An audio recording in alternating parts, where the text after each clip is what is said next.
Hello, everybody. Welcome to another episode of the Strangers and Exiles podcast. I'm your host, Daniel Toirac, and this is my co-host, Daniel Toirac Sr. Hello, everyone. Hello, everyone. Welcome back to another week. Yeah, you're actually a stranger today. You're wearing a purple shirt. You always wear white shirts. Yeah, I know. It's my Usually you have the holiness and the purity of the Lord on you. Today you look like a PBS special of Barney. Well, now the majesty and the royalness of the Lord. Oh, look at that.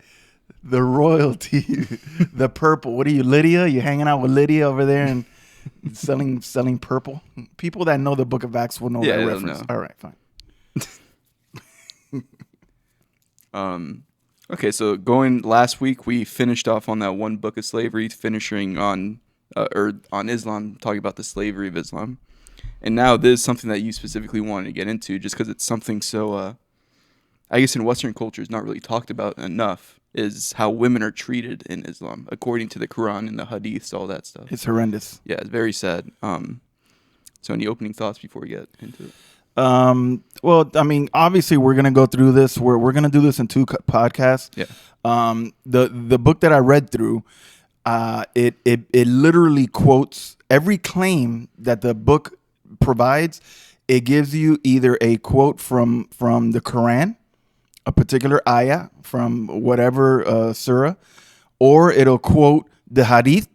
The hadith are the sayings of Muhammad, or it'll quote the sirah. And I'll make sure that I mention what it is before so you guys don't think I'm just making this up. Mm-hmm. But yeah, once we get into it, and more so the next episode is really where it gets a little bit even nastier. Yeah. But yeah, this is according to the Quran. Now, once again, a lot of what we're going to read here is the foundations of the Sharia law. However, all of it is in their books. Now, if some of the more modern countries, Muslim countries, they don't practice some of this stuff anymore, they kind of see it as outdated. Once again, I say, well, they're not doing what the Quran says. Okay, fine. So we're just going to get through all of these claims. It's going to be a good amount of information, but just keep track with us just so that whenever you see that poor Muslim woman walking around, if you travel, if you go somewhere else, if you go to another country, a Muslim country, and you see that poor woman, have what you're going to hear tonight in thought and just pray for that woman, because the Lord knows that she's in a diabolical religion and she is being completely subjugated by her male, I would even want to say husband. I want to say captor. But all right, everybody has a different view on that.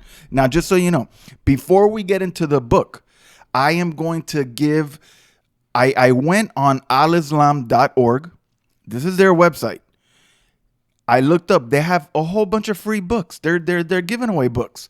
And they have these books that are in the form of like 30 to 40 page explanations. They're not like 300-page books, but they're also not like pamphlets, And I read through that book. The book is 39 pages long.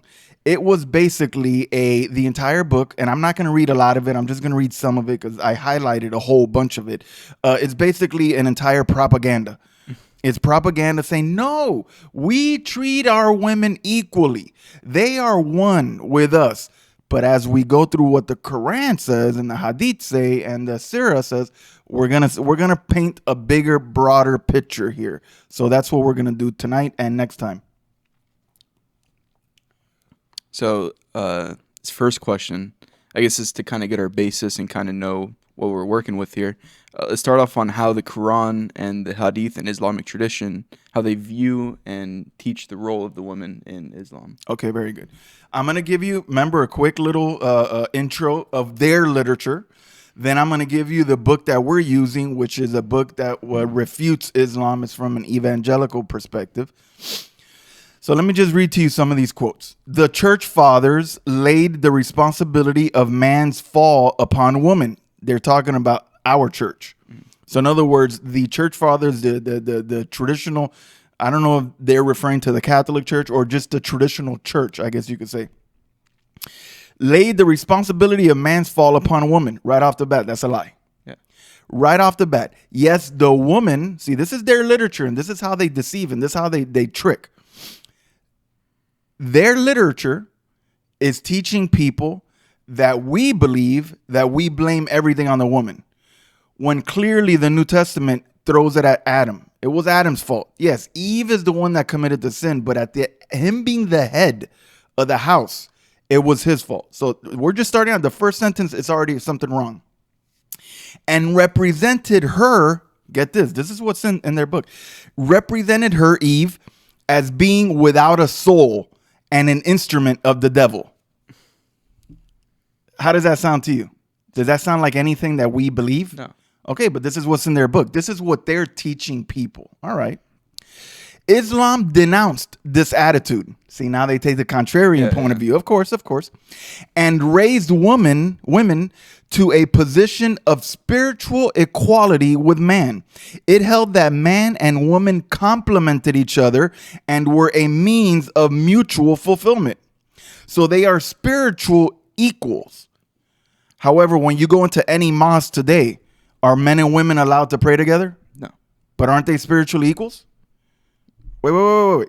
If you're telling me that your wife is your spiritual equal in the eyes of Allah, in front of Allah, you guys are one. Why do you pray separately?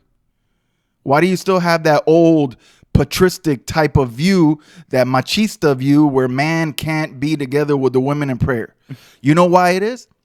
Because every Muslim man is in the prayer room. They're going to be worried that some other dude is going to take their wife. So then they're like, you know what? Let's just separate them. So, but why separate them? Does Allah talk to the men in a different way than he talks to the women? Okay. I'm just telling you what their books say. In regards to spiritual equality, women's spiritual equality with man is repeatedly stressed in the Holy Quran. Men and women are afforded equal protection. And now, once again, they go out of their way to use those keywords like equal, like one, or the same. Women, being more vulnerable than men, are accorded special protection.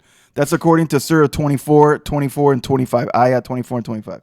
So in other words, right off the bat, Allah is taking a position of women that they are more vulnerable than men. So Allah gives them extra protection. Men and women will be equally rewarded in the hereafter. In other words, in the last day, the judgment day. Now, wait, wasn't this the same Muhammad that told me that almost all women go to hell? But yet here it says that they're going to be treated equally. So if every man, most men go to heaven, most women go to hell, how are they treated differently? How are they treated equally? And of course, they love to use equally. And there it even says that they have special treatment above men since they're vulnerable. Oh, they're vulnerable. They get special treatment, but they'll be equally. But why is it Muhammad went down? He had a vision. He went down to hell and he saw that it was mostly women. And then he came back up and he told his wives, you see, you guys are all going to go to hell because you're chatty and because you're bickering and because you're talking and you're fighting with each other. Does that sound like it came from Allah, or does it sound like he just made that up? Made it up. Okay, let's keep moving. So, about the diversity of functions. For instance, woman is well equipped for childbearing. Well equipped. I think that's because I didn't give you this book, right? Yeah. Women is well equipped for childbearing. I believe that's the way God made them. Not well equipped, that they are created for child. All right. While man is incapable of it. I guess they didn't see that movie with Arnold Schwarzenegger. What movie? Junior. I don't think I saw that one. You never saw it when he got pregnant? Psh, come on, man. On the other hand, man is well fitted to command in the field. To appoint a woman to military command in the field would be an invitation to disaster. This is not a question of superiority or inferiority. It is a question of natural capacity and proper functioning.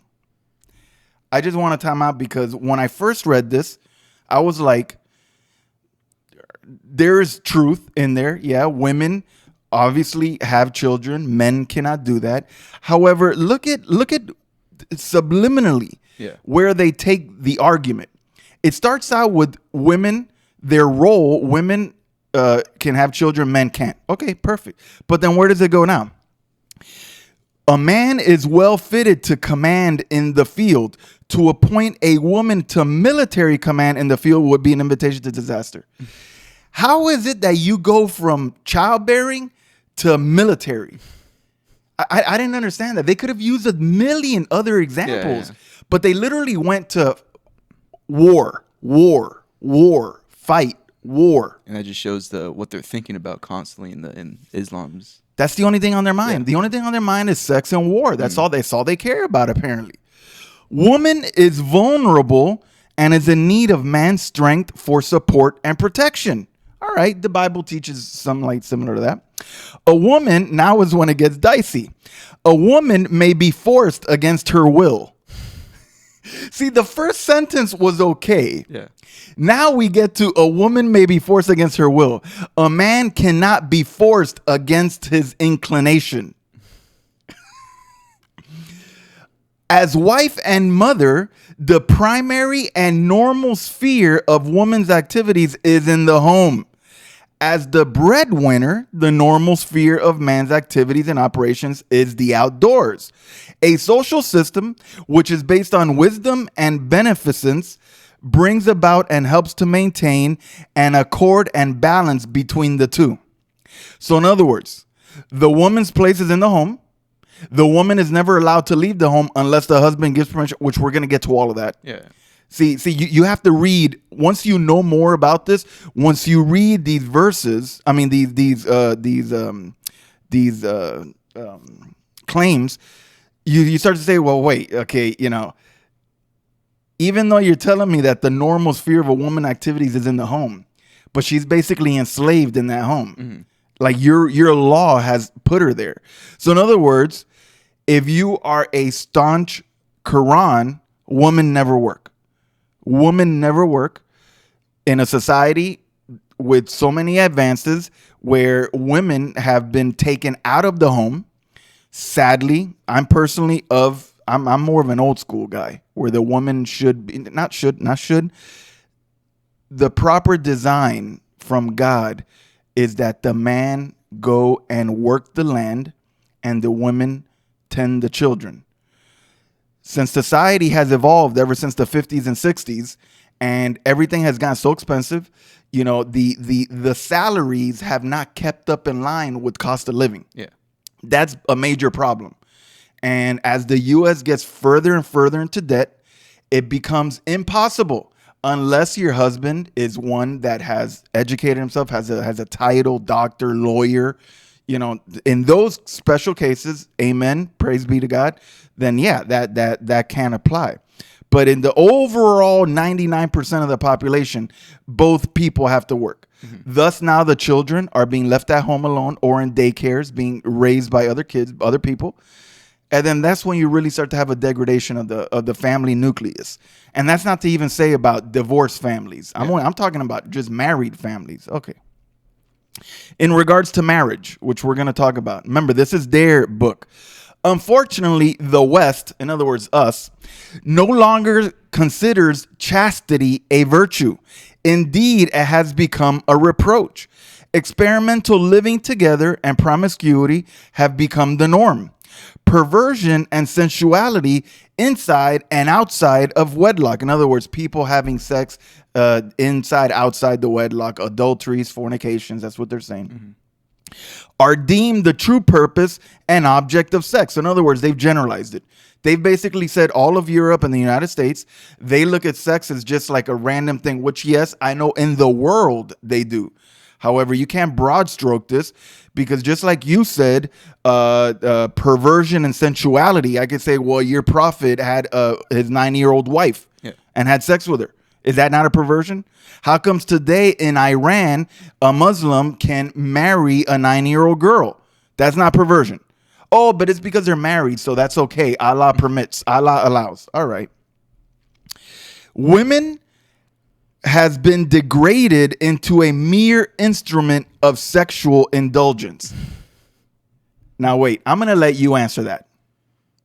I mean, this is their books. This is not a Christian company. This is from alislam.org. Respond to me, Junior, when it says here, woman has been degraded into a mere instrument of sexual indulgence. What would you say? How would you refute that? I mean, obviously, I would refute that by looking at your entire history.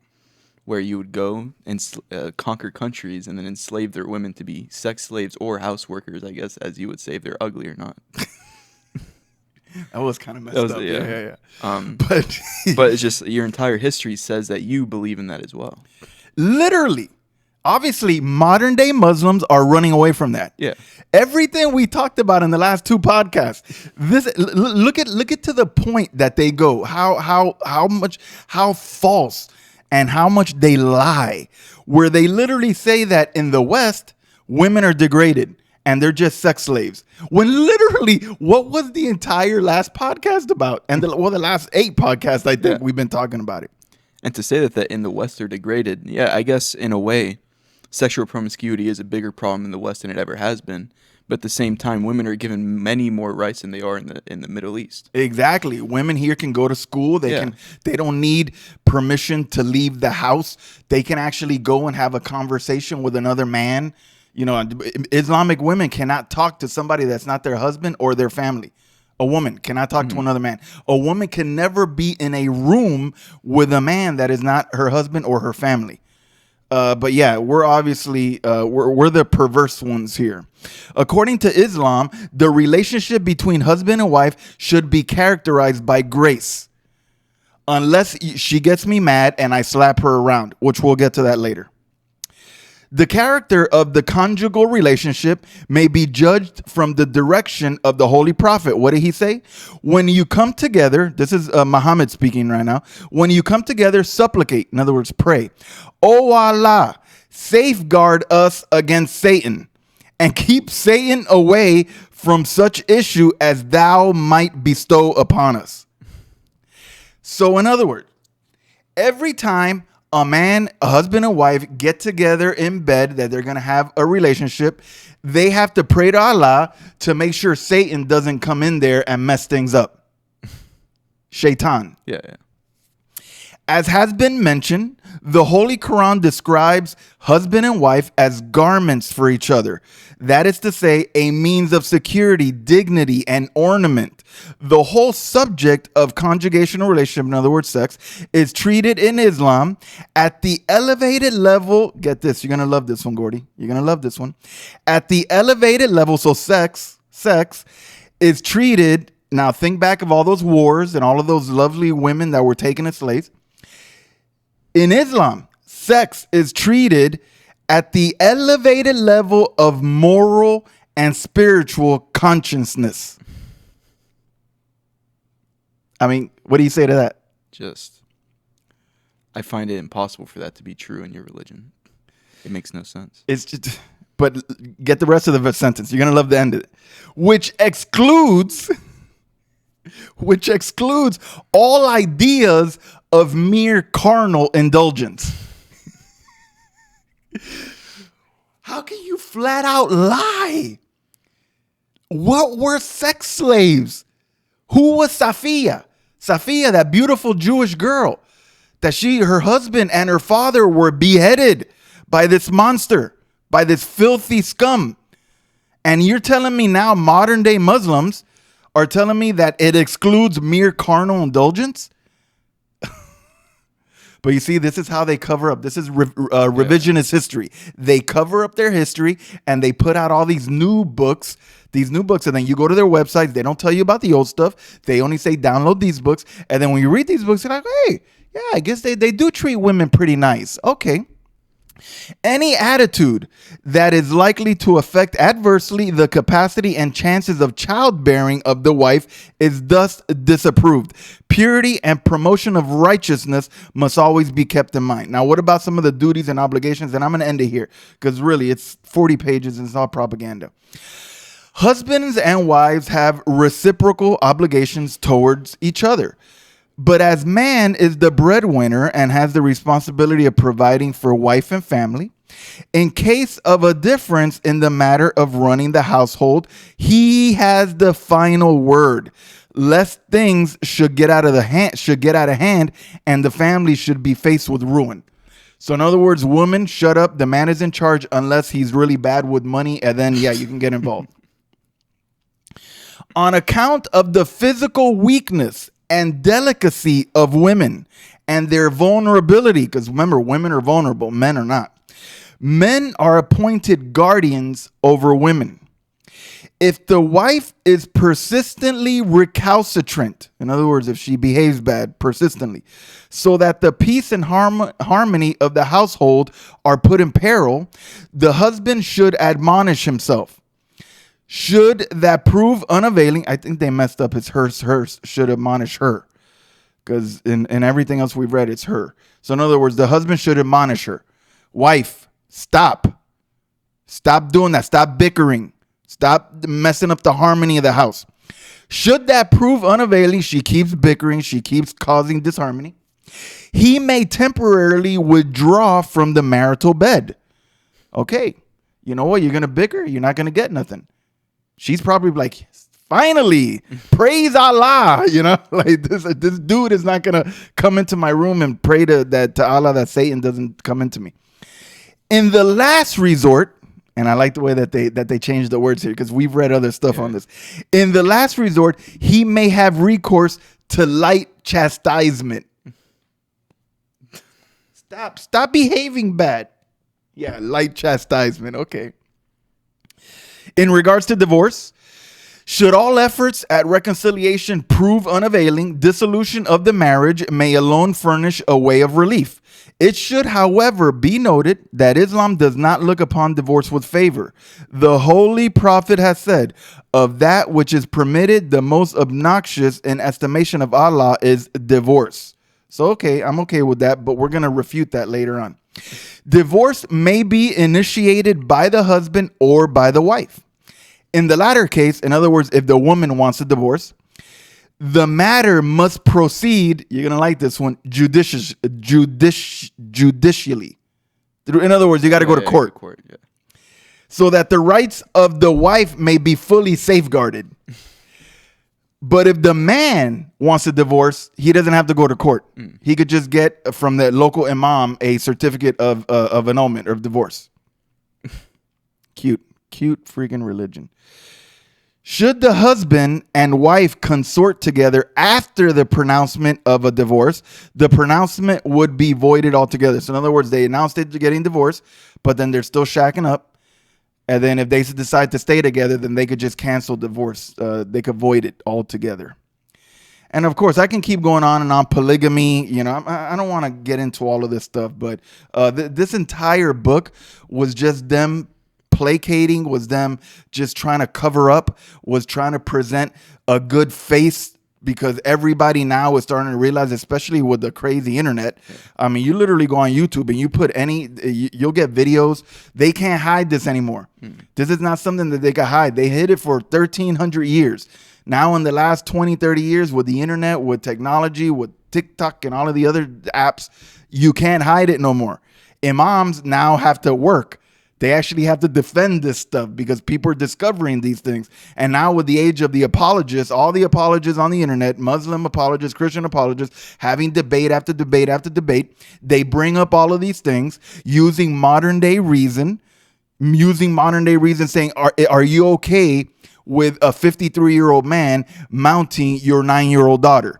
And then there's just like crickets. There's no answer to that today, you know, but 1,400 years ago, nobody cared. She was just a girl, you know. Now, in light of us being a little bit more reasonable and I'm not going to say enlightened. I hate using that word, but at least, you know, civilized. Man, you're very civilized. Being more civilized, we could look back and be like, how is this guy sent by God, given the word of God by Gabriel, but yet look at his life? And like I said from the first podcast that we started with Islam, you need to compare the main persons of religion. Compare Jesus Christ with Muhammad. Every time they do the Shahada, every time they mention the name Muhammad, they say, praise be upon him. And it's funny because when you read the Muslim books, it always says Muhammad and then in parentheses, PBUH. And in the beginning, I didn't understand. What was that, Puba? What is Puba? But it meant praise be upon him. They just don't literally write it out. They've now PBUH. I'm reading these books and I'm like, every time they say Muhammad, PBUA, I'm like, what is this Puba? But then after I'm like, oh, it's praise be upon him. They just don't want to write it out. Yeah. Okay. So you compare Muhammad, the animal, the false prophet that the Bible clearly warns us about. All throughout the New Testament, Jesus himself says, beware the false prophets. Paul, all throughout his books, Peter tells us, John tells us in his epistles, the false prophets in the book of Revelation. We have the ultimate false prophet. When you compare the life of Muhammad, PBUH, and then the life of Jesus Christ, all praise and glory be unto him, you start to get a clearer picture of in their humanity, how did they behave? How did Christ behave compared to Muhammad? So, once again, just further refutations. I have seen so many Christian apologists talking to Muslim women and men and bringing all this up, and the Muslim women and men coming to Christ, saying that, you know what, Jesus is the way, the truth, and the life. And this filthy animal is nothing more than a mere man with fables that made this all up, and he has deceived 2 billion people. And now we're doing podcasts about him 1,400 years later as if he deserved it. But what we need to do is to provide the information that their religion teaches, because their religion is big.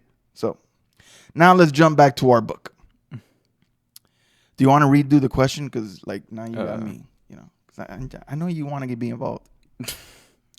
Well, the question was just how the Quran and Islamic tradition view the role of the woman in the Islamic household, which you were already talking a lot about that. So Yeah. All right. So I'm going to give you some bullet points, and then we're going to break down each one. A woman's highest achievement is motherhood in Islam. Okay, fine. I'll give them that. I mean, I wouldn't say I today would believe a woman's highest achievement. I would say her highest achievement is believing in Jesus Christ. Yeah. If she's a mother, amen to that. Men and women will be judged equally on Judgment Day. We already talked a little bit about that. That's a freaking lie. The veil and clothing are to be used to conceal a woman's sexuality.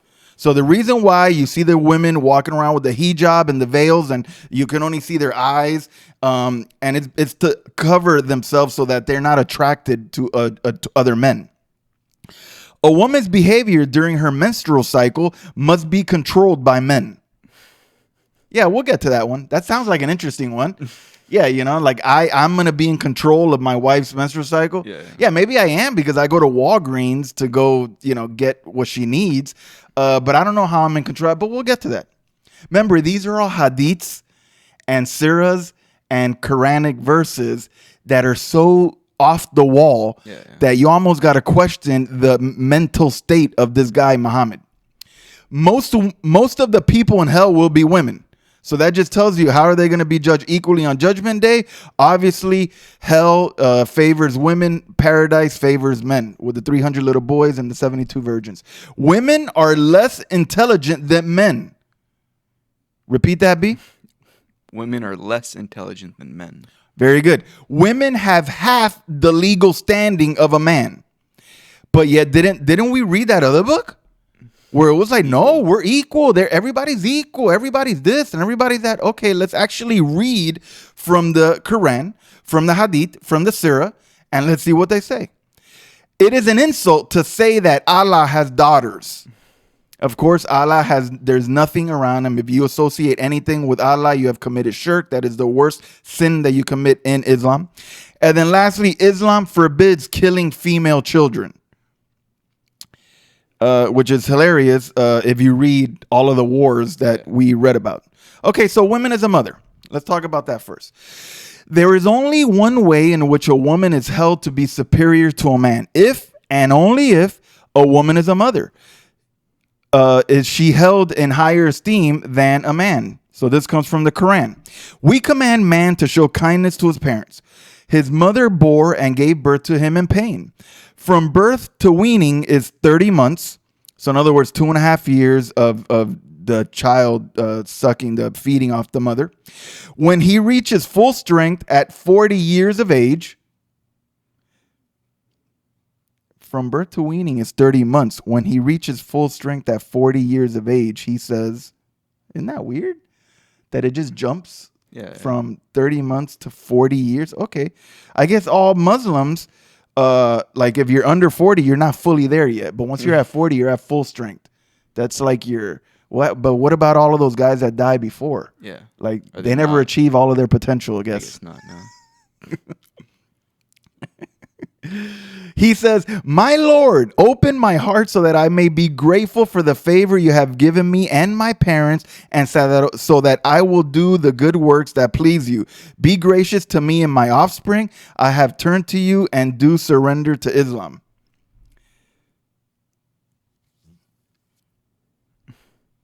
Now, you read the first thing, right? And then you read the verse. Yeah. What about that verse told you that she's a higher esteem than man? Nothing. Exactly. There's nothing in there. They read into it. They read into their own verses. They add stuff that's not even there. What about on equality? On Judgment Day, both male and female will be judged on the basis of what they have done in their lives. However, as it will become clear from the following material, since a woman must submit to the man in all things, she will be judged by how well she submitted during her life. This is from the Quran, 16, verse 97. Whoever does good, whether male or female, and believes, we will certainly give a happy life, and we will certainly give them their reward for the best of their actions. I feel like They're adding into it, right? Yeah. See, they use the verse to then talk about how, remember, since it is a woman's job to be submitted to her husband, Yeah. she will be judged based on her submission to her husband. In other words, I want you guys to get the overall arching viewpoint here of what they have as women. They say they elevate women, but at the same time, they're literally dropping them on the ground. Yeah. What about the veil? The veil has many manifestations, a burqa, a purdah, a hijab, but they are all methods of hiding and secluding the woman from society. Here we see that young girls and menstruating women were secluded in Muhammad's community. This is from the Hadith. Atiyah said that on the day of Eid, is a festival, Eid, women were told to come out behind the men and say takbir and invoke Allah with them. Also included were the menstruating women and the young virgins who would be normally in seclusion. So when they talk about seclusion, that means that they're covering themselves and they're separated. Muhammad's wives were all veiled, and this is found in the following hadith. The wives of the prophet used to go to a large open place to answer the call of nature at night. What does that mean? They used to go out to pee or whatever. Umar used to say to the prophet, "Let your wives be veiled." But Allah's apostle did not do so. One night, Sauda went out at night, and she was a tall lady. Umar said, "I have recognized you, O Sauda." He said he desired that the woman might be veiled, so Allah revealed the verses of veiling. A woman should be hidden from all men who might have sex with them. Only their relatives and slaves can know their private lives. This is a Quran verse. There is no blame on the messenger's wives if they speak unveiled with their fathers, sons, brothers, nephews, on either of their brothers or sister sides, their women or their slave girls. Women, fear Allah. So in other words, anybody outside of your family, the woman has to be veiled, has to be covered up. Here we see that the seclusion of the veil is all about sex. As for the unmarried woman past the age of childbearing, they will not be blamed if they take off their outer garments. What does that mean?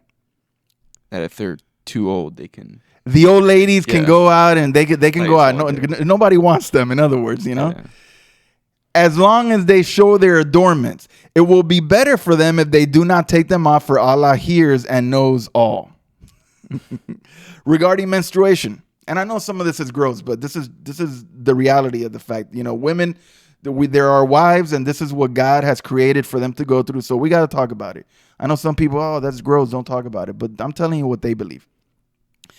A menstruating woman is unclean and is restricted as to what she can do. And this is from a hadith. A woman came to Muhammad and asked, if any one of us gets menses in her clothes, then what should she do? He replied, she should take hold of the soiled place, in other words, wherever there's blood, put it in water and rub it in order to remove the traces of blood, and then pour more water over it. Then she could pray in that same outfit. Okay. Menstruation makes a woman unclean. They ask you about women's menstrual cycle. Say it is a discomfort. Therefore, keep away from them during this time and do not come near to them until they are clean again. But when they are clean, you may lie with them as Allah has commanded. Okay. What about the status of women? It is the nature of females that most of those in hell will be women. Did you catch that? The nature of females. Now let's actually read. This is from a hadith. This is Muhammad talking. I also saw hellfire, and I have never seen such a terrible sight. So he saw hell, and he has never seen anything so bad. I saw that the majority of the inhabitants were women. When asked why this was so, Muhammad replied, they are ungrateful to their husbands and to good deeds. Even if you are good to one of them all of your life, whenever she sees some harshness from you, she will say, I have never seen any good from you. Sounds like you know, like those women that you make fun of, like those Karens or whatever, you know? So in other words, since they're ungrateful to their husbands, and even if the husband is good to them all, the minute the husband is a little bit mean, they'll say, I have never seen any good from you. You know, just completely generalizing it. Muhammad also saw a woman in hell. This is my favorite one. This is my favorite one of all. Muhammad also saw a woman in hell being clawed by a cat. A cat was clawing this woman. He learned that she had... He learned that she had imprisoned a cat, neither feeding it nor allowing it to seek its own food until it starved. Dude, you don't want to comment on that? He went down to hell and he saw a woman being clawed by a cat. Then he inquired and he found out that the woman was living. She starved that cat. So that cat is down in hell clawing her for eternity. You can't make this up. Oh, Muhammad did. What about women being less intelligent than men? And they're also spiritually inferior to men. I thought we were spiritually equal. Yeah. Wait. The book that we just read said we're spiritually equal. Oh, but that's the book written today. Let's go back to the hadith written 1400 years ago. Once, after offering prayer at Musalla, Muhammad said to the women, "O women, give alms." In other words, give stuff away. As I have seen that the majority of the dwellers of hell were women. They asked, "Why is it so, O Allah's apostle?" He replied, "You curse frequently and are ungrateful to your husbands. I have not seen anyone more deficient in intelligence and religion than you. A cautious, sensible man could be led astray by some of you." Okay. But now the second paragraph is where it gets interesting. The woman asked, "O Allah's apostle, what is deficient in our intelligence and religion?" He replied, "Is not the evidence of two women equal to the witness of one man?" They agreed that this was so.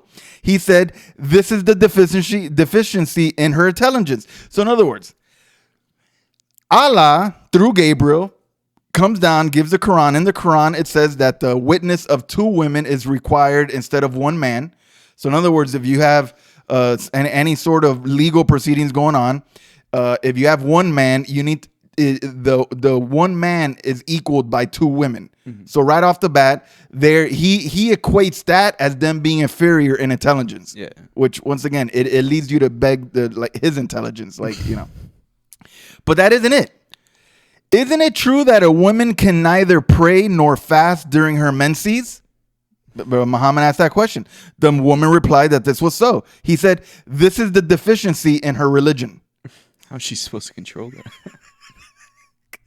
So in other words, God created women to once a month have a menstrual cycle so that you can then produce the eggs, and then you can have children. Since Allah supposedly said that women cannot pray while they're having their menstrual cycle, that's why they are spiritually deficient to men, because men can pray every day. And women, because they have menses and they are unclean for 3 days, they cannot pray. They are deficient. It sounds so dumb, but it's just, it's the reality of what the religion of a woman is controlled by the man. This is a hadith. Muhammad once said, a woman should not engage in optional fasts without her husband's permission if he's at home. So in other words, she can't even do fast unless the permission and he's at home. Women are an affliction to men. This is another hadith.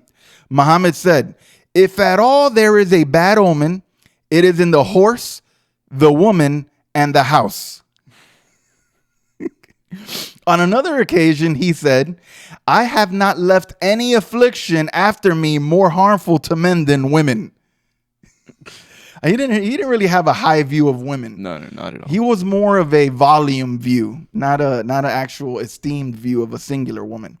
Women cannot help their flaws, so be nice to them. They can't help it. This is the hadith. Muhammad said, treat women nicely, for a woman is created from a rib and is much like one. If you try to straighten a rib, it will break. So I urge you to take care of the woman. Like, I don't know, did he know he was being written down, like the stuff that he was saying? Oh, this is another good one. A woman, a donkey, or a dog can nullify prayers. You got that? A woman, a donkey, or a dog can nullify prayers. When told that a prayer is annulled if the praying ones are passed by a dog, a donkey, or a woman, Aisha said. So in other words, if you're on the sidewalk in Dubai and you're called to pray and you're there doing Allah Akbar, Allah Akbar, and then either a dog, a donkey, or a woman walk in front of you, your prayers are annulled. This is what Aisha said. Do you make us women equal to dogs and donkeys? She's actually asking Muhammad this. And he says, she's saying, while I used to lie in my bed, the prophet would sometimes come to pray facing the middle of the bed. I felt like it was wrong of me to remain in front of him while he prayed. So I would slip away slowly and quietly from the foot of the bed until I stopped feeling guilty. So in other words, he would go pray, but then she felt like she might be messing up his prayers, so she would walk away. Female leadership will lead to political failure.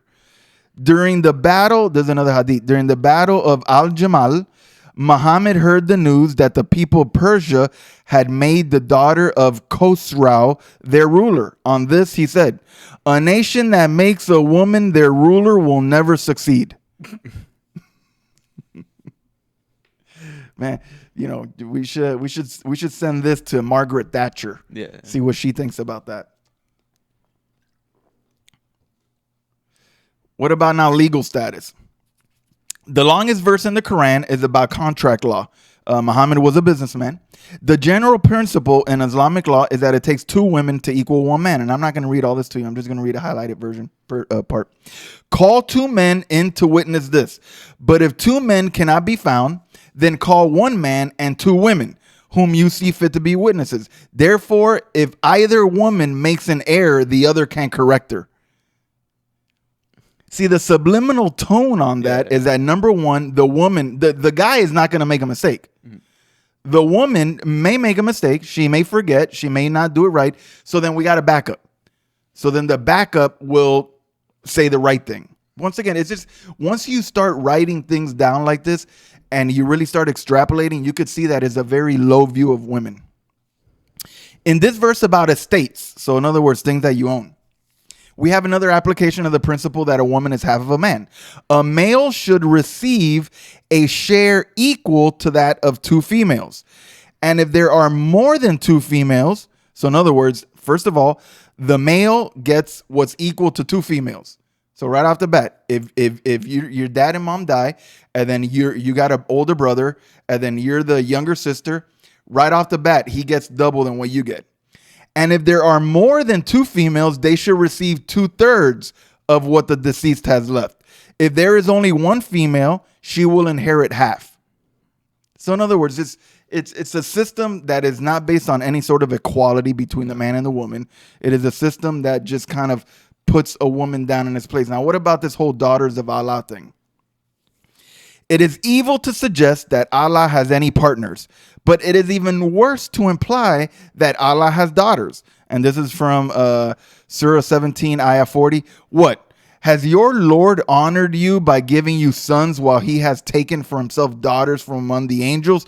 Truly, you say a dreadful thing. Now, what about burying your daughters? Islam claims to have greatly improved women's rights. Whatever improvement Islam has made was a limited improvement, since the 3 books that they hold as holy is eternal, universal, and perfect. We can see what female life was like before Islam by looking at Muhammad's wife Khadijah. So let's just look at Khadijah. He was 20 years old. Khadijah was a widow businesswoman. She was 45 years old. She decides to marry Muhammad. They end up having 6 children, 2 boys, 4 girls. The only one that outlived Muhammad was the oldest girl, Fatima. So let's look at what happened with Khadijah. Before she met Muhammad, she was independently wealthy. She ran her own business, owned slaves and property. She proposed her own marriage. She inherited property. She loaned money, and she was not secluded behind a curtain, a hijab. One of the ways that Islam claims to have improved the status of women is to prevent the bearing of daughters. The Quran states that very poor Arabs would bury female babies alive. Both the Quran and Hadith condemn this practice. Muhammad used to forbid idle talk, asking too many questions about religion, wasting money, not giving what should be given in charity, and asking others for something, extravagance, being undutiful to mothers, and burying one's little daughters alive. So basically, this whole entire first chapter that we went through, it's looking at the low place of women in comparison to men. And then if you look at Khadijah, his wife, look at everything she was before she married him. And then now once she married him, she was subjugated to all of the stuff that they came up in the Quran. So then now she would never be able to be businesswoman. She would never be able to be independently wealthy. She would never be able to run her own business. She would never be able to own her own slaves, because all of that is the man. The man is the breadwinner. The man is the businessman. The woman stays at home. So even looking at Muhammad's wife, Khadijah, he married her, and how his policies completely contradicted everything she was when he married her. So I just thought that was an interesting note to take. So, Moving on to this next question in chapter, maybe you can explain to us specifically how marriage works and as it pertains to women as well, what the woman does traditionally and what rights she has in marriage. all right, very good. These are the bullet points we'll expound. A Muslim woman has many regulations as to whom she can marry. The woman receives a dowry. We'll talk about that. The main element a woman brings to marriage is sex. A woman must have sex whenever a man wants it. Must. Divorce is determined by the man. A man may have up to 4 wives. So let's get into it. The marriage in Islam is not like that of Western civilization. And remind me to talk about muta before we finish this chapter, please. Because it's not in here. But I want to talk about muta. I'll tell you guys what that is. Marriage is a civil contract, exactly like any business contract. There does not even have to be a religious ceremony. Literally, it's just paperwork. One of the greatest strengths of Islam is how it makes marriage and having children a center of Islamic civilization. Not only is marriage encouraged, but celibacy is condemned. Marriage is called half of a Muslim's religion. To be healthy and unmarried is to be a brother of Satan. When a Muslim reaches puberty, he should marry. So that's their view of it. For them, marriage is a very important thing, but remind me to talk about muta. Qualifications. A Muslim woman cannot be married against her will. This is when it gets very, very weird.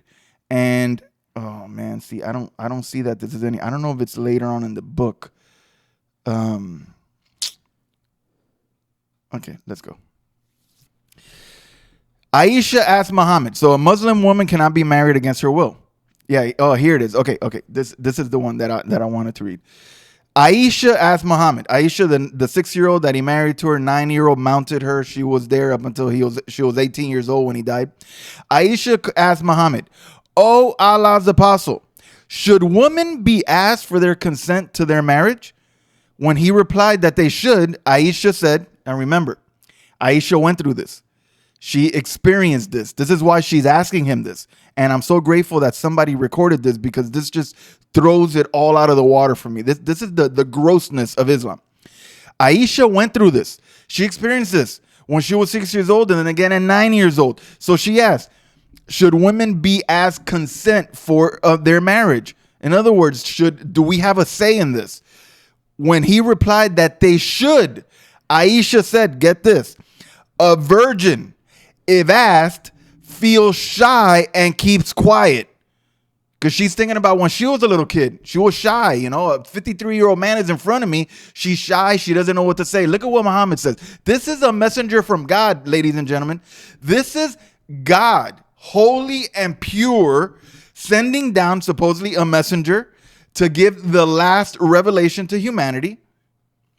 This is what the prophet says. But what about, Aisha said, but what about the virgin is shy and she's scared and she doesn't know how to answer. She doesn't, she's vulnerable. She doesn't know. This is what Muhammad tells her. Her silence expresses her consent. Her silence expresses her consent. In other words, if she doesn't want to get married, she should say something. Sad, just sad. Moving on. A Muslim woman may not marry a kafir. Pagan women may not be married to a Muslim male. So in other words, a Muslim woman may not marry a kafir, a non-believer. So whenever you see those Muslim women hooking up with like white guys, they're not following the Quran. They're not following the rules, And however, pagan, and this is including not Jewish or Christian women, may not be married to a Muslim male. So in other words, a Muslim male can marry a Jew or a Christian. However, he cannot marry a pagan. And who are pagans? Pagans are Hindus, are Buddhists, are basically all of the polytheist religions. This is the verse, Surah 2, Ayah 221. You will not marry a pagan woman unless they accept the faith. A slave girl who believes is better than an idolatress. Although the idolatress may please you more, do not give your daughters away in marriage to kafirs until they believe. A kafir is a non-believer. For a slave who is a believer is better than an idolater, though the idolater may please you more. So in other words, even though the idolater is more sexually attractive to you, it's better that you just go with a believer, a slave that is a believer. Now, what about this marriage contract? The marriage dowry is non-refundable. So basically what it is when you want to get married to a girl, you Muslim man, Abdullah, whatever, you want to marry the Fatima, and then you go to her, and then your parents, whatever, everybody approves. They set a dollar amount. They say, okay, you got to give her, it's basically you're paying for her. You got to give her, and then sometimes they do it over a period of years, like an annual stipend, So it's money that is provided just in case you tomorrow decide you don't want to be with her. She like has something to live off of, So it's to protect her against you. So it's almost like a prenup, I guess, if you want to say, you know.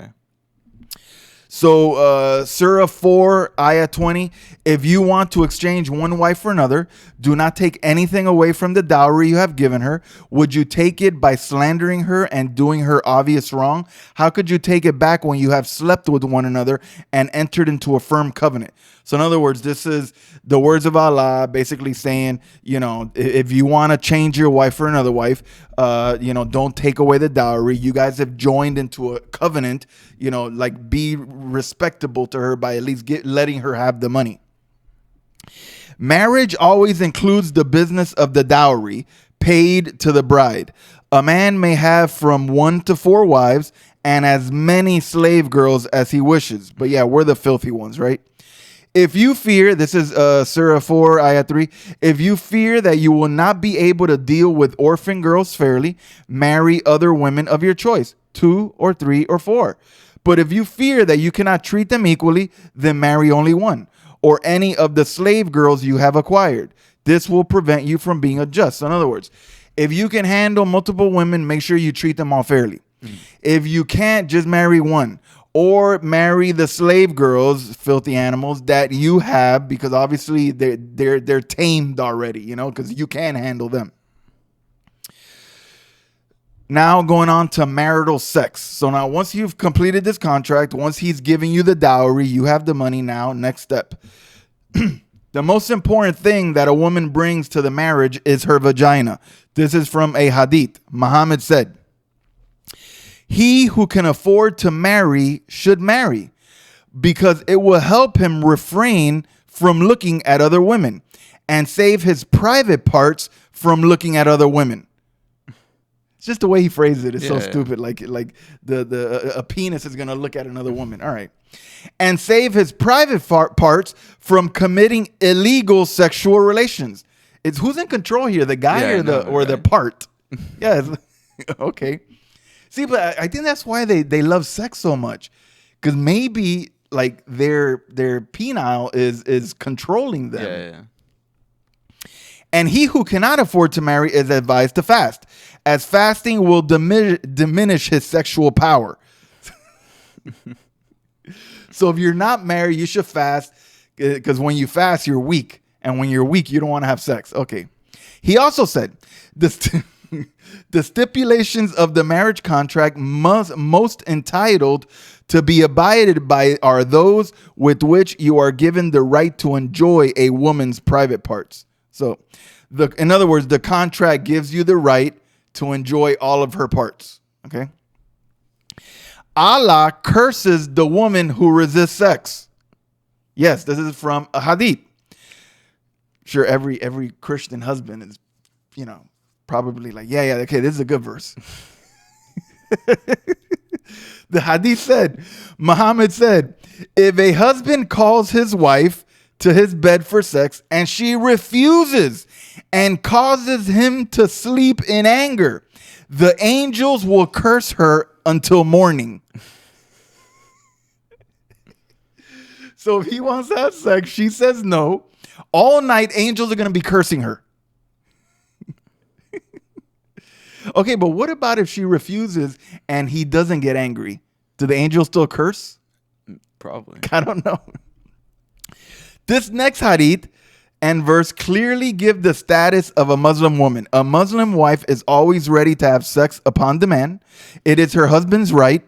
Plowed fields, very important words, plowed fields is an Islamic term for the vagina. Just like, picture it, a field gets plowed. You know, you got dirt. What does a plow do? It digs into the dirt. When they use that term, plowed field is referring to a vagina. It's an Islamic term for the vagina, an interesting agricultural image. It just, I don't know how you even call that a plowed field. Okay. This is from a Sirah. Jabir said that the Jews had an expression which said, when a man has sex with his wife from behind, their children will have squinty eyes. I don't even know where that came from. Surah 2, verse, Ayah 223, your women are your tilth. In other words, plowed fields. Go into your fields when you like. In other words, go penetrate your wife whenever you want. But do some good deed beforehand and fear Allah. In other words, don't just go and plow. Like, do something nice. Yeah. Like maybe sweep the floor, or, you know, wipe the counter, you know, or maybe bring her flowers. I don't know. But, you know, so do something good before, you know. Asira says, Muhammad, it is all right if a man wants to enter his wife from behind or from on top, but he should enter the vagina. In other words, it doesn't matter the position that you're in, but make sure you go into the right hole. Okay. Now, what about the home life now? When a woman is out of the house, she should be accompanied by a relative. And the woman cannot have a man in her house who is not related to her if her husband is not at home. The sexuality of a woman is to be controlled at all times. Absolute control of a woman's sexuality in all of its forms is part of a man's gira. Gira is pride, honor, self-respect. This is from a hadith. Muhammad said that a woman is forbidden from traveling for 2 or more days without her husband or a di maram, which is a man she cannot marry by Islamic law. In other words, a family member. If the husband or father it is the husband or father who determines who comes into the house. It is not allowed for a wife or daughter to exercise this choice. Exercising this power is part of a man's gira. This is a hadith. Muhammad said, you will be rewarded for whatever you spend for Allah's sake, even if it were a morsel which you put in your wife's mouth. As Muhammad told the wife of Abu Salama, this also accounts for what one spends to feed one's own children. Spend on them and you will get a reward. If a lady gives meals in charity from her husband's house without spoiling her husband's property, Muhammad added, she will get a reward and her husband will also get a reward likewise, as will the storekeeper. The husband, in other words, blessings. There'll be blessings. The husband will get a reward because of his earnings and the woman because of her spending. The reward of one will not decrease the reward of others. Also, Muhammad said that if a wife gives some of her husband's property without his permission, he will receive half the reward. She may not fast without his permission if he is at home. She must not allow anyone to enter his house without his permission. So in other words, it's as long as the woman is doing good, everything is good. But then also we limit that only he is allowed to let people into the house. She is not. The wife should always be allowed to go to the mosque. Perfect. If your woman asks permission to go to the mosque at night, allow them. If a man brings a new wife into the home, here is the law for the new wife. So this is now the law for the new wife. This is a hadith. It is Muhammad's tradition that if someone marries a virgin and he already has a matron wife, in other words, he already has a previous wife, then he should stay for 7 days with the virgin and then alternate between the two. Conversely, if someone marries a matron and he already has a virgin wife, then he should stay with the matron for 3 days and then alternate the two. So in other words, if you bring in a new wife, she's a virgin, you be with her for 7 straight days. If you bring in a new wife that's already been married previously, then you only got to be with her for 3 days. So what about jealousy and honor for the gira? In this hadith, we have the basis for a Muslim's sense of honor and pride. The man rules the woman, and his status in the community depends upon how his women conduct themselves. Gira is a sacred jealousy. Even Allah has gira. Gira is also self-respect and is the basis of honor killings. Notice that Saeed's threat to kill a man with his wife is not condemned but supported. Get this. Violence in defense of a Muslim's gira is pure Islam. So in other words, they don't swallow their pride over there. In other words, if you disrespect the man, he's allowed to kill you, you know? This is the hadith. Sa'id bin Ubara said, if I saw a man with my wife, I would strike him with the blade of my sword. This news reached Muhammad, who said, you people are astonished at Sa'id's gira. By Allah, I have more gira than he, and Allah has more gira than I. And because of Allah's gira, he has made unlawful, shameful deeds and sins done in open and in secret. And there is none who likes more that the people should repent to him and beg him his pardon than Allah. And for this reason, he sent the admonishers and the givers of good news. And there is none who like to be praised Allah for these. Okay, Allah be praised. All right. In other words, I saw a man with my wife. I don't know the context. Once again, I don't know I don't know if I saw a man sexually with my wife or if I just saw a man saying hello to my wife. They didn't give us context here. But apparently, the guy kills the other guy, and then Muhammad doesn't even say, hey, that's wrong. Like, you shouldn't, thou shalt not kill, you know? Like, you should, just because, you know, it hurt your pride, dude, you know what? Man up, you know? It is what it is. What about the rights of women? In Islam, it is very clear on a woman's rights. Muhammad talks about this in his last sermon at Mecca. This is his last sermon. If a woman obeys her husband and never acts in a sexual manner towards another man, including being alone with another male, then she must be given food and shelter. Wait, why does everything like revolve with sex? Like everything is with sex. Yeah. I don't get that. Again, from this Sirah, we have more about a husband's rights. Muhammad sent to Muad and Yemen to proselytize. While he was there, he was asked what rights a husband has over the wife. He replied to the woman who asked, if you went home and found your husband's nose running with pus and blood and you sucked it until it was cleansed, you still would not have fulfilled your husband's rights. Did you hear that? Yeah. In other words, the husband's rights over the woman. He tells her, go home, suck the pus that and blood that is coming out of your husband's nose, and even then you haven't even done enough to fulfill his rights. What about divorce, death, and remarriage? Before there is a divorce, the family should try to resolve the problem. All right, I get that. I'm not even going to read the verse, the ayah. There is a period of time called iddah. Iddah that a woman must wait after the divorce before she can marry. So in other words, they actually created laws of time where if a woman divorces, she has to wait a certain amount of time. Now you might ask me why. Why? To make sure she's not pregnant. That's basically what it is. You don't want to marry a chick right after she got divorced because she might be carrying the seed of the previous dude, and then now you're married to her, and then now you got this other kid that ain't yours, and then it causes problems. So then they came up with this whole iddah thing. Allah proclaimed that a woman separated from her husband by his death must wait for a period of 4 months and 10 days, or 3 menstrual cycles before 3 menstrual 4 months. 3 menstrual cycles, 3 months. Actually, less than 3 months because they're 28 days, right? Good, yeah, okay. Before she could marry, I guess maybe back then the menstrual cycles weren't every 28 days. I don't know. These Arabs, maybe the sun, the sand, I don't know. Before she can marry again. This period also required after a woman is divorced is called the iddah. So we know that the iddah is because they wanted to make sure that she wasn't pregnant. Now, what about the dowry, the money that she receives? It does not have to be returned, but here the wife returns the garden and gets to have her divorce. The garden is the dowry, basically. In this hadith.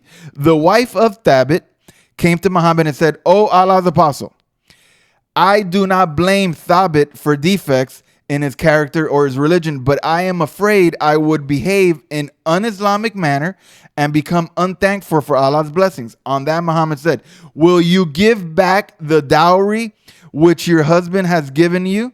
She said, "Yes." Then the Prophet said to Thabit, "O Thabit, accept your dowry and divorce her at once." So in other words, if she's willing to give back the dowry, she could get immediately divorced.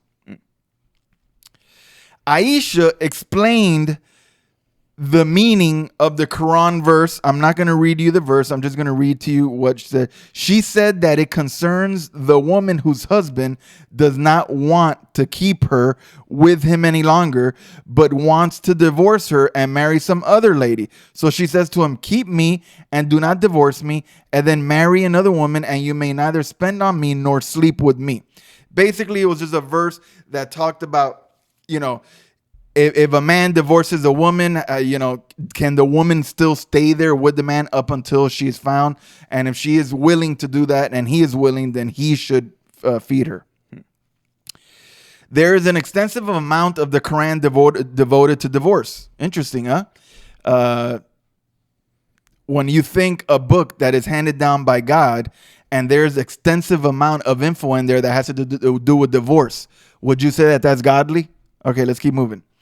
Surah 33, Ayah 49. Believers, if you marry a believing woman and divorce her before consummating the marriage, you do not have to wait out the prescribed term. Provide for her and dismiss her with honor. In other words, that's just another verse that talks about marriage, but then divorce. Divorce, divorce, divorce. The next verse allows for marriage to girls. This is where we get ugly. This next verse allows for marriage to girls who have not yet reached puberty. So this is the great revelation that Muhammad received so that he could mount Aisha.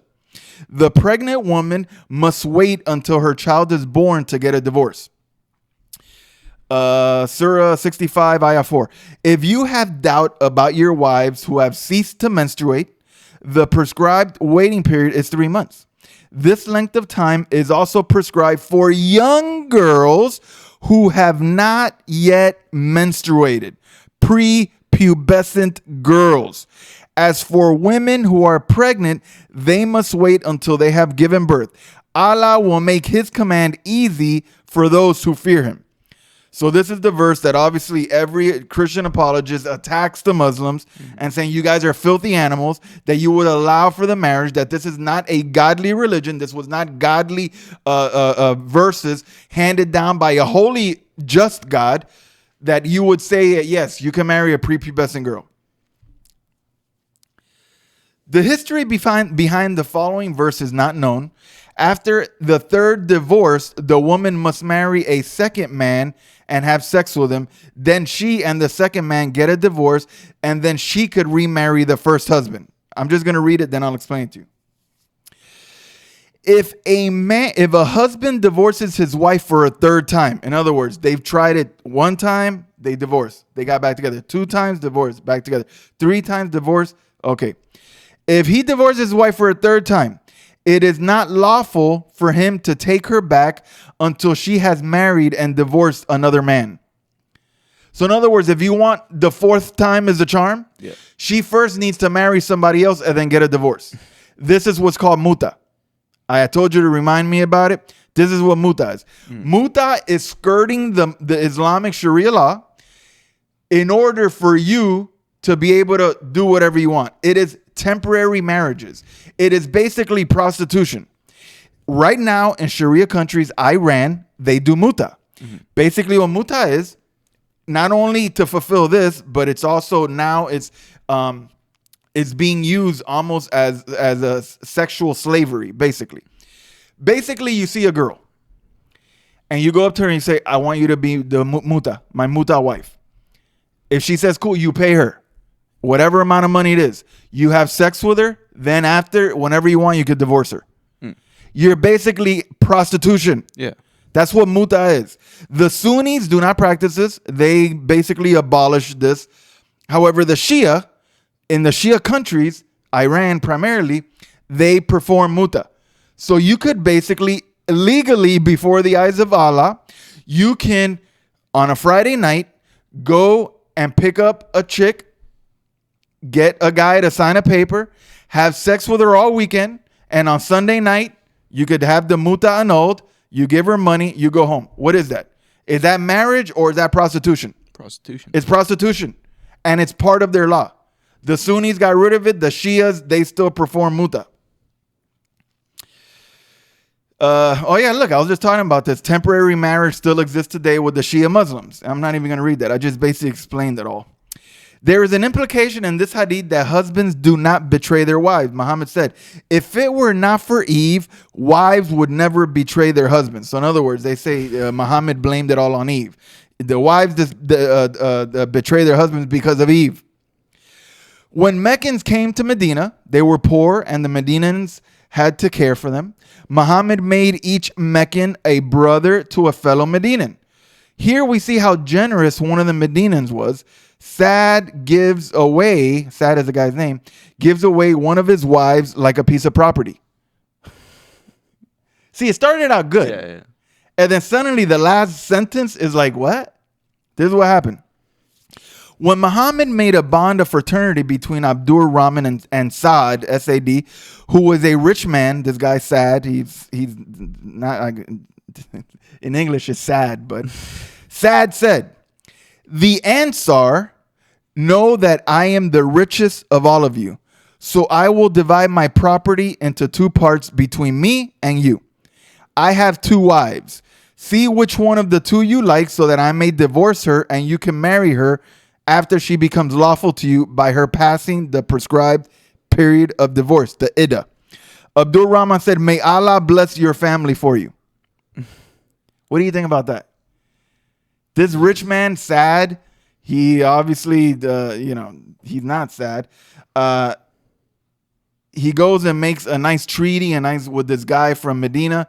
And then he basically says, I am going to give you half of my property. And he says, I got 2 wives. Take one of them.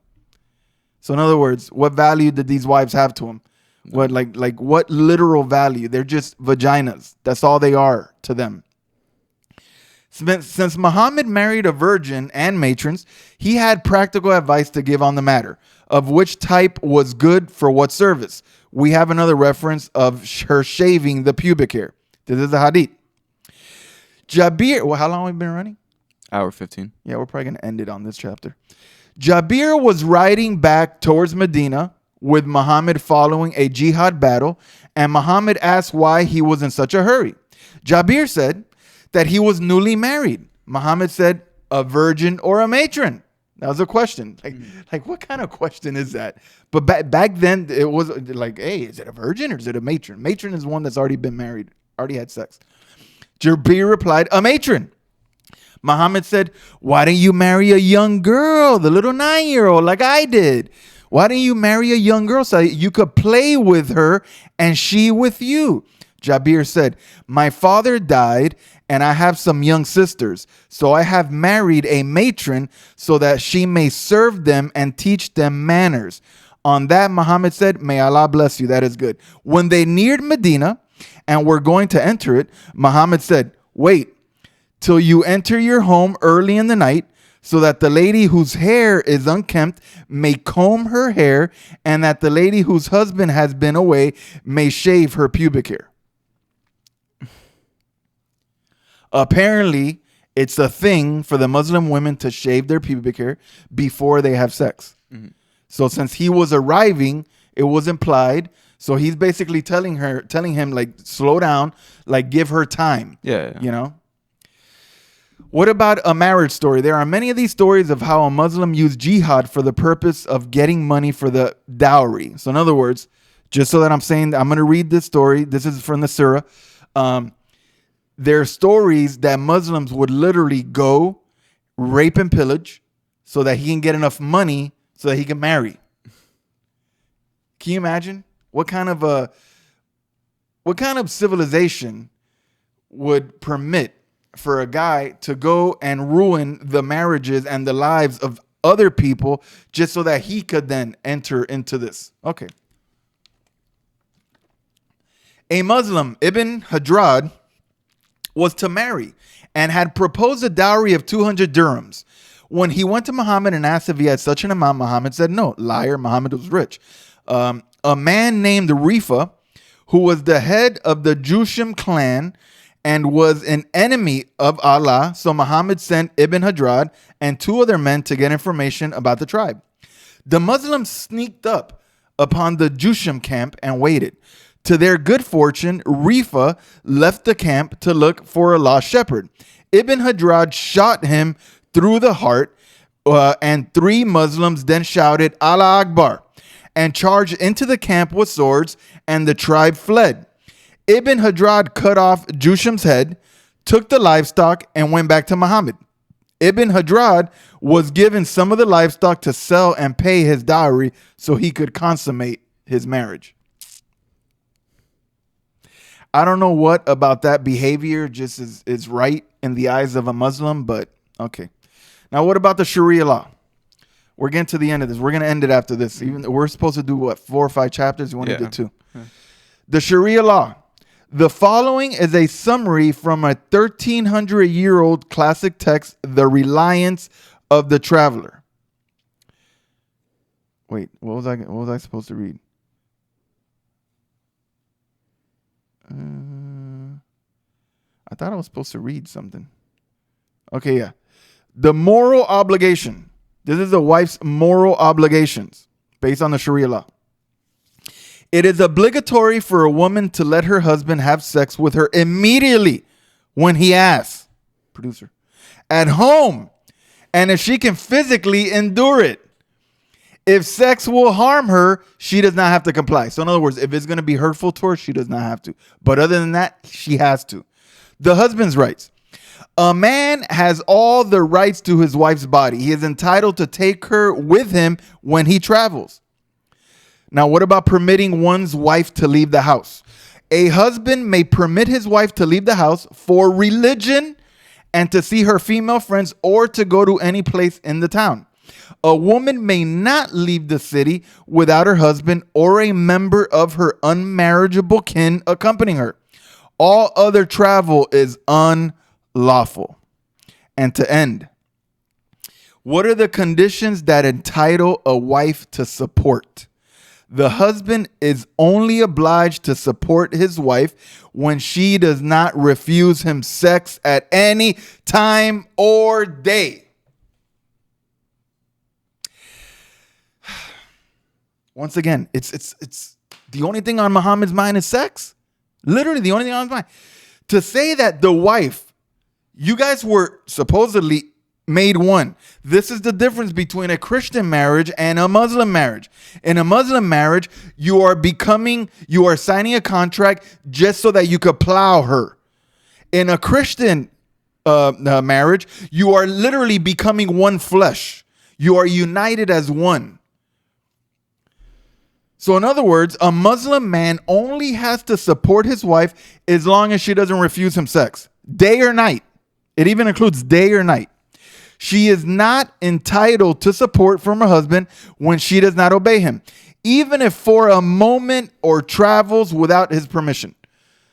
So in other words, boys and girls, this is a religion that based on the Sharia law. Obviously, a lot of these countries don't follow the Sharia law, or they don't make it as mandatory. But the countries like Iran that follow Sharia law, this is what's going on to the Muslim girls in those countries. Mm-hmm. So, when you think about all of that, when you think about Tehran, the capital over there of Iran, and you think about, all of the women that are being subjugated to these laws that are oppressive, when you think about now about Afghanistan and Pakistan, all that's going on over there as well. These women, these poor women, are just plowed fields. That is all they are. They have no worth. They have no value. That is why you're seeing now a lot of these protests. A lot of these women protest. And yeah, the government tries to shut them down. But women are becoming a lot more active, and God bless them. You know what? I personally don't feel that you should live in this day and age in a system that is so oppressive to the point where you can't go anywhere, and that whenever your husband says, hey, open up, you got to open up, and if not, you're going to hell. So it is a religion that, once again, built completely by the devil on falsehoods, and for some reason makes such a huge emphasis about the religion based on sex. And once you start to put 1 and 2 and 3 together, you start to say, number one, this is not of God. This is of the devil. Number two, this is man-made because it has too many man things in it, human things. Yeah. It has way too much about sex. God never gets into detail about that. He says man and woman will become one. He doesn't spend half of the Bible talking about this. And he doesn't say that a woman doesn't, Paul says, that a woman should be under the man, just like the man is under Christ and Christ, But he never talks about the particulars about, withholding, So they're very graphic, but yet they say that they are the most beautiful, holy, peaceful religion. And once you start to read about this, it's just gross. And, and as if we haven't talked enough about it, the next time we're going to start with talking about sex. So that's what we had today. I don't know if you want some thoughts. I got to drink water. Yeah. I mean, I find it incredible that just the way, like, you read that book that we read in the beginning, more of the propaganda side of it, it makes it sound, obviously there's some things that we don't believe in, but a lot of it is aligning towards what we believe in about marriage as well. But then you look at the actual hadiths in the Quran, it's like, you take those things that should be righteous and completely twist it to make it evil. Exactly. Which is how the devil does things. That's obviously what the devil does. That's his motto. Yeah. He's going to take something, but it's cute how modern day literature, they want to present it in a very clean and holy way, like the way we would present it as Christians. But you can't get away from the hadiths. Mm-hmm. That's the thing. It's written down. We have that. You can't get away from the Quran verses. You can't get away from the hadiths. You can't get away from the sirahs because they're there. So once they are exposed, then that's when they start to shuffle. They do the Muslim shuffle, and realistically, there's a lot there's a lot of the religion that is fine. I mean, not for me, for them, that is very good. They do a lot of good things, just like I would say, the Catholic Church, they do a lot of good, but yet their theology is very bad. And, when you take blends of Judaism and when you take blends of Christianity and then you use it as your foundation, but then you pervert it with all of this stuff, that's when it's of the devil. Yes, the devil can inspire people to create false religions. He did it 200 years ago with Joseph Smith, and he continues to do it. And guess what? Joseph Smith is not going to be the last prophet, because there was prophets after Joseph Smith. There was Charles Taze Russell. There was Ellen G. White. And there's all of these people that come thinking that they have received some sort of revelation. In every Pentecostal church today, there's revelation being done. There's prophets everywhere, prophecy. And you know what? The devil can manipulate people. So you know what? We pray for them. We try to give sound doctrine. We try to preach the right things, biblical truths, and that's all we could do. So, amen. That's what I think about that. So, And next week, I just went to the next chapter. It's funny you said we'll keep talking. It just says sex. Yeah, sex. Yeah, no, I literally went forward to it just to see. Yeah. Just so you know, I'll give you the bullet points just to give you to whet your appetite. Adultery is a capital offense. Number 1. The second bullet point, Muhammad allowed female genital mutilation as an acceptable practice. In other words, Muhammad allowed for the clitoris of women to be mutilated and taken off. Number 3, a woman should not enhance her appearance. And lastly, a woman should never be alone with any man who could be a sexual partner. We'll get into that next podcast. All right. Thank you guys for joining us. Incredibly sad what's going on over there, just shocking because you don't really hear about it, even though it's going on all over the world. But we'll keep on going into it and keep on exposing. Thank you guys for joining us. Take care. God bless. God bless.